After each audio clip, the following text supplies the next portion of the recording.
చాలా ఇది మీ వాళ్ళందరికీ చాలా ఇది ఆ యాటిట్యూడ్ మార్చుకోండి.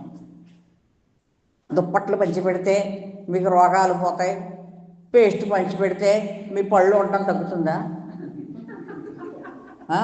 బ్రష్లు, టంగ్ క్లీనర్లు, పేస్టులు పట్టుకొని పంచి పెట్టండి అందరికీ. ఎవరికి పళ్ళు ఊడిపోవో నాకు చూపించండి. అందరూ పళ్ళు ఊడిపోయిన వాళ్ళే. ఇది ఉంటుంది, అది ఉంటుంది. అదేంటి సామాన్య స్థితిలో ఆలోచిస్తారండి. ఒక రకమైనటువంటి ఒక స్టేజ్కి వెళ్ళాక అవి ఆలోచించకూడదు. దానికి అతీతంగా ఇవ్వడమే అంతే. ఇవ్వాలనుకున్నావు, ఇచ్చేవు, వచ్చేసావు అంతే. కుడి చేతితో చేసిన దానం ఎడం చేతికి తెలియకూడదంటారు. ఆ స్థితికి మరి ఎప్పటికి ఎదుగుతామో మనం. లేదు నేను చేశా ఆ గుడి మీద వీడికి పెద్ద బోర్డు ఉంటుంది, అక్కడ వీడి పేరు ఉంటుంది, ఒక పెద్ద బెంచి, చిన్న బెంచి ఇస్తాడు. ఈ మూల నుంచి ఆ మూలకి వాళ్ళ పేర్లే ఉంటాయి ఆ బెంచి నిండాను. ఏమిటది అంటే ఆ కూర్చునే ముందు ఆ పేర్లన్నీ చదువుకుని మనం కూర్చోవాలన్నమాట దాని మీద. చిన్నది. కొంతమంది గుప్త దానం చేసిన వాళ్ళు ఉంటారు, వాళ్ళు ఏం చెప్పరు, ఎవరికి ఏం చెప్పరు, ఊరికే కోట్లు అలా వేసేస్తారు అంతే, హుండీలో వేసేస్తారు, వెళ్ళిపోతారండి వాళ్ళు. వాళ్ళ పేరు ఉండదు, ఒక ఇదేమీ ఉండదండి వాళ్ళకి అసలు. ఒక స్లిప్ కూడా తీసుకోరండి వాళ్ళు. అర్జునుడు అంత దుఃఖంలోనూ తన దుఃఖం ఏమిటో స్పష్టంగా దర్శించగలిగాడు. శత్రువులు లేని సముద్రమైన రాజ్యము భూలోకంలో లభించిన, శత్రువులు లేరు, అలాంటి రాజ్యం నీకు భూలోకంలో లభించింది, నీకేమైనా ఆనందమా? సురలోక ఆధిపత్యం ప్రాప్తించిన, స్వర్గంలో నీకు పెద్ద పదవి ఇచ్చిన ప్రస్తుతం తనను కాల్చేస్తున్న దుఃఖాన్ని అవి పోగొడతాయి అని తాను భావించడం లేదని తేల్చి చెప్పేశాడంటే అర్జునుడు గిల్టీ. నా చేతులతో నేను ఎలా చంపను వాళ్ళని? ఇదే క్వశ్చన్. ఇప్పుడు ఈ కన్ఫ్యూజన్ నుంచి అర్జునుడు ఎప్పుడు బయటకు వస్తాడు, మనకెప్పుడు ముక్తి లభిస్తుంది అనేది నాకు అర్థం కావట్లేదు. తనకు కావలసిన శ్రేయస్సును నిశ్చయించమని చెప్పమని కూడా శ్రీకృష్ణుడిని అడిగా. అందుకే మళ్ళీ శ్రీకృష్ణుడిని అడుగుతున్నాడు, అర్జున యుద్ధంలో మరణిస్తే స్వర్గము, జయిస్తే రాజ్యం లభిస్తాయి కనుక యుద్ధం చేయమని శ్రీకృష్ణుడు ఆదేశించాడు. మరి ఏది శ్రేయస్సు అంటే మోక్షం. యుద్ధం వల్ల స్వర్గమో రాజ్యమో వస్తాయే కానీ మోక్షం వచ్చే ప్రసక్తే లేదు. ముఖ్యంగా క్షత్రియునికి యుద్ధం కంటే శ్రేయస్సు ఇచ్చేది మరొకటి ఉండబోదని శ్రీకృష్ణుడు తన ధర్మ ప్రసంగాన్ని ప్రారంభిస్తూ చెప్తున్నాడు. అర్జున, కర్మ ఏదైతే జరుగుతూ ఉందో దానికి సంబంధించిన జ్ఞానం ముందే ఉంటుంది. ఒక పని మనం చేస్తున్నాము అంటే దానికి సంబంధించినటువంటి ఇన్ఫర్మేషన్ మనది. ఇప్పుడు మనం ఉప్మా చేయాలి అంటే దానికి సంబంధించినటువంటి ఇన్ఫర్మేషన్ మీ దగ్గర ఉండాలి కదా, జ్ఞానం ఉండాలి కదా. పోపు ఉండాలి, ఇవి ఉండాలి, అవి ఉండాలి, రవ్వ ఉండాలి, గ్యాస్ ఉండాలి, ముఖ్యంగా చేసే మూడు ఉండాలి కదా. దానికి సంబంధించిన జ్ఞానం ముందే ఉంటుంది.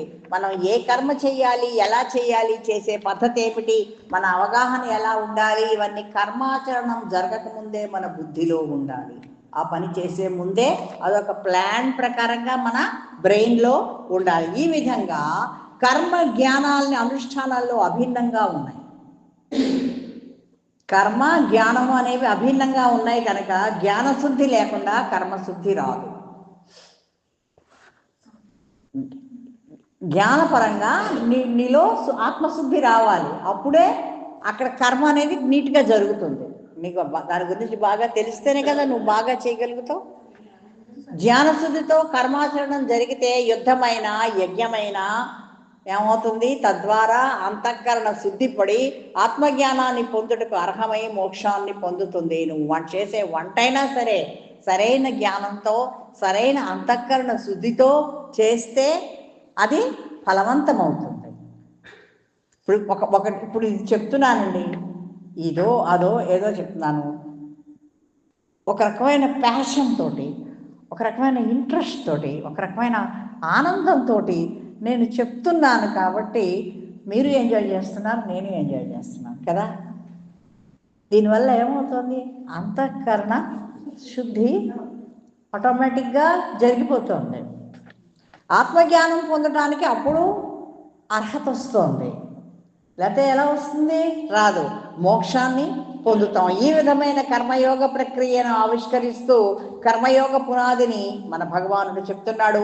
సమబుద్ధి కలిగి కర్మలను ఆచరిస్తే పాపము పొందకపోవటమే కాక చిత్తశుద్ధిని పొంది మోక్షాన్ని పొంది అర్హతను సంపాదించగలుగుతున్నారు. అంటే ఒక సమత్వ భావనతోటి మనం కర్మలన్నింటినీ కూడా చెయ్యాలి. ఇంతవరకు యుద్ధం చేయడానికి అనుగుణంగా హేతువులన్నీ వినిపించాడు. ఇప్పుడు ఒక తాత్విక దృష్టి కంటే ఏ పనినైనా సరే మీరు తాత్విక దృష్టితో చూశారనుకోండి, ఆ ఇంక్లినేషన్ వేరేగా ఉంటుంది, ఆ ఎఫెక్ట్ కూడా వేరేగా ఉంటుంది. అనుష్ఠాన ప్రధానమైన కర్మయోగాన్ని ప్రవేశపెడుతున్నాడు. ఆ తర్వాత అంతటితో ఆగకుండా మున్ముందు వీటి గురించి మనం ప్రస్తావిస్తూనే ఉంటాడు కర్మాచరణం వెనక.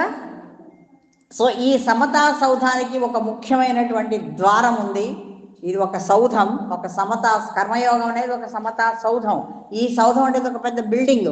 ఈ బిల్డింగ్లోకి మనం ప్రవేశించాలి అంటే రాగద్వేషాలు సమరసమై ఉండాలి.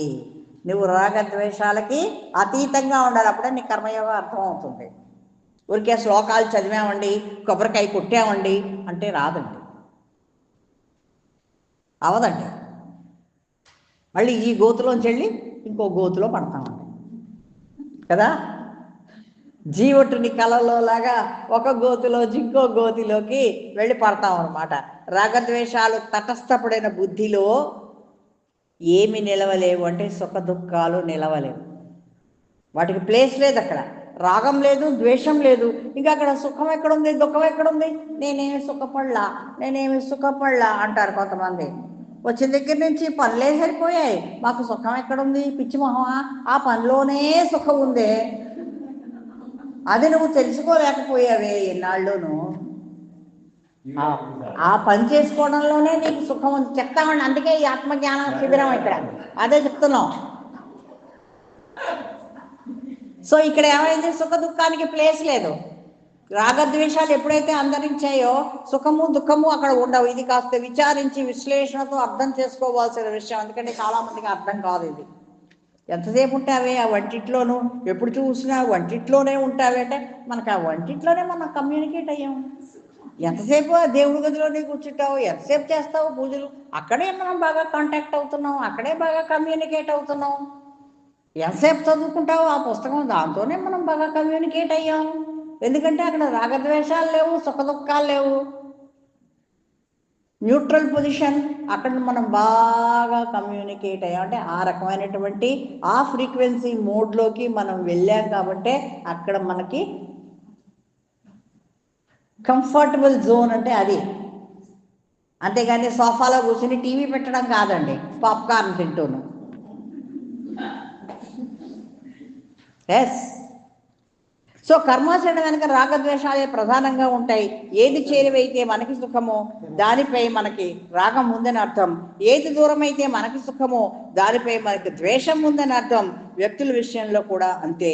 ఇవే రాగద్వేషాలు. కర్మాచరణ వెనక రాగద్వేషాలు ప్రధానంగా ఉంటాయి. ఒక పని చేస్తున్నామంటే దాని వెనక అసలు ఏముంటుంది? ఇష్టం, అయిష్టం ఉంటుంది.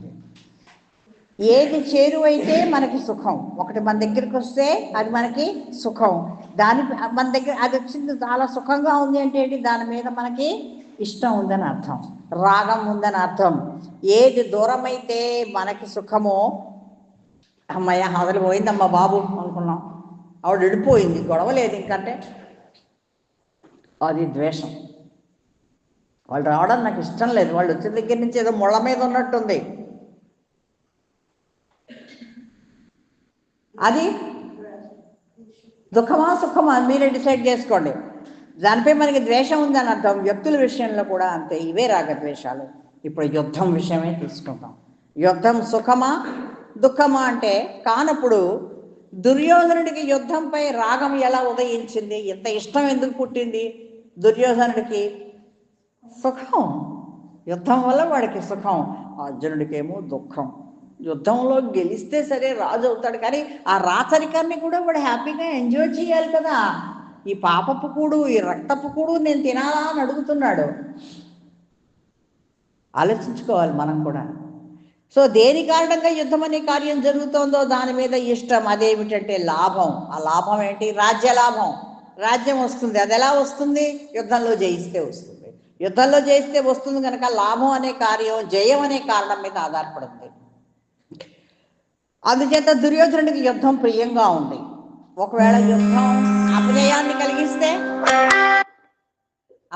కలిగిస్తే యుద్ధం అది దుఃఖానికి కారణం అవుతుంది. అంతే కదండి. ఓడిపోతే అది అపజయాన్ని కలిగిస్తుందని తెలిస్తే దాని మీద ఇష్టం, రాగం ఉదయించదు, ద్వేషం పుడుతుంది, యుద్ధాన్ని ద్వేషిస్తాడు. ఎందుకని? యుద్ధం వెనక నష్టం కార్యంగా ఉంది కనుక అది రాజ్య నష్టం. దీనికి కారణం ఏంటంటే అపజయం కారణంగా రాజ్య నష్టం వాటిల్లుతోంది కనుక యుద్ధం అప్రియంగా ఉంటుంది. ఈ విధంగా ఏ కర్మ చేసినా రాగద్వేషాల ప్రేరణతో కనుక చేస్తే అవి సుఖదుఖాలకు కారణమవుతాయి. రాగద్వేషాలను తృప్తిపరిచేందుకే కర్మ చేయకూడదు. ధర్మాధర్మాలను దృష్టిలో ఉంచుకొని మనం కర్మలని ఆచరించాలి. ఇది ధర్మమా అధర్మమా అనే విషయాన్ని మనం ఆలోచించుకొని ఆ కర్మను ఆచరించాలి తప్ప ఇది నాకు చాలా ఇష్టం అంటూ వెళ్ళి మిరపకాయ బజ్జీలు వేసుకుని తినేయకూడదు. ఇలా ధర్మాధర్మాల పరిధిలో నుండి యుద్ధం చేస్తే పాపం అంటదు అని చెప్తున్నాడు. స్వస్తి. ఇప్పుడు 6:15 అయిపోయింది. Okay, shall we close the class? Next క్లాస్లో ఇది మనం కంటిన్యూ చేద్దాము. ఓకే. జయ శ్రీరామ్. స్వస్తి ప్రజాభ్యాం పరిపాలయంతే న్యాయేన మహిమహిషా గోబ్రాహ్మణేషు శుభమస్తు నిత్యం. లోకా సమస్తా సుఖినో భవంతు. సమస్త సన్మంగళాని భవంతు. హరి ఓం తత్సత్. హరి ఓం తత్సత్. హరి ఓం తత్సత్. జయ శ్రీరామ్.